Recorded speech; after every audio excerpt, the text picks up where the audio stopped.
In June 1941, a German anti-tank gunner fires at a Soviet tank.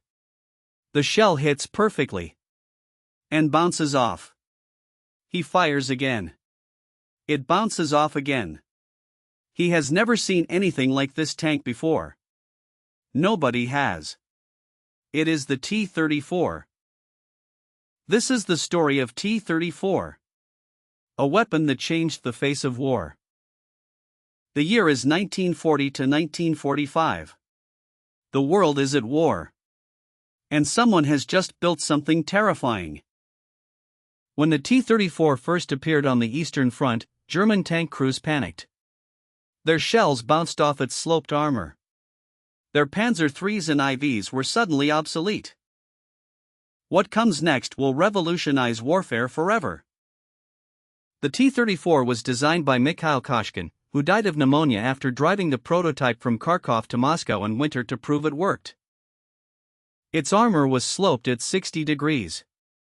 This effectively doubled its thickness against incoming shells. Most German guns could not penetrate it. The Christie suspension gave it incredible cross-country speed. It could go where German tanks got stuck.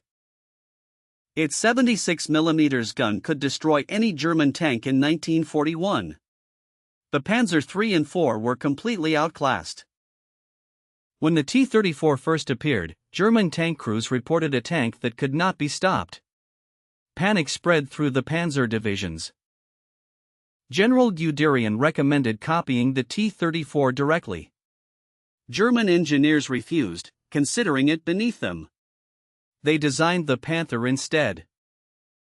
The T-34's interior was cramped and uncomfortable.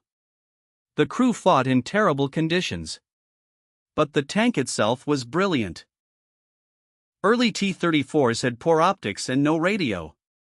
Crews often fought blind, following the lead tank. Coordination was terrible. Soviet factories were evacuated behind the Urals. Within months, they were producing T-34s by the thousands.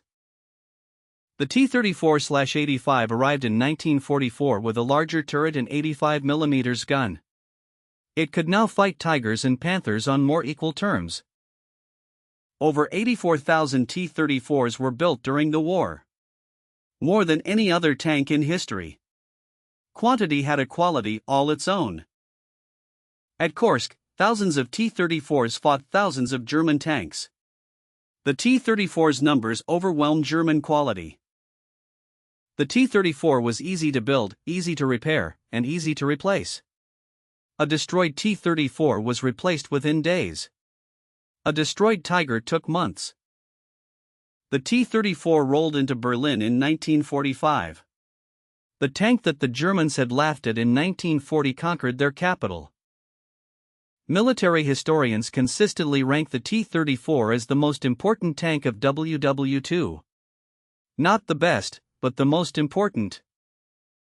Over 84,000 T-34s were built, more than any other tank. Its sloped armor, mobility, and mass production made it the most important tank of WW II. Soldiers on both sides had to adapt. The old way of fighting was dead. The enemy scrambled to develop countermeasures. But they were already behind. Production ramped up. Factories worked day and night to build more. By the end of the war, this weapon had fundamentally altered the battlefield.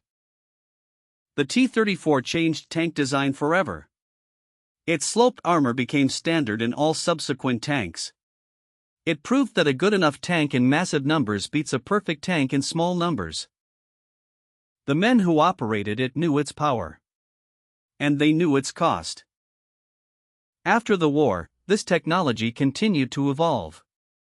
Its influence can still be seen today. Museums around the world preserve these machines. Silent reminders of their deadly efficiency. Collectors and historians study every detail. Every rivet, every mechanism tells a story. The soldiers who faced it called it many things. But they all agreed on one thing. It was terrifying. This was T-34. And it changed everything. The events described here shape the world we live in today. The events described here shape the world we live in today. The events described here shape the world we live in today. The events described here shape the world we live in today. The events described here shape the world we live in today. The events described here shape the world we live in today. The events described here shape the world we live in today. The events described here shape the world we live in today. The events described here shape the world we live in today. The events described here shape the world we live in today. The events described here shape the world we live in today. The events described here shape the world we live in today. The events described here shape the world we live in today. The events described here shape the world we live in today. The events described here shape the world we live in today. The events described here shape the world we live in today. The events described here shape the world we live in today. The events described here shape the world we live in today.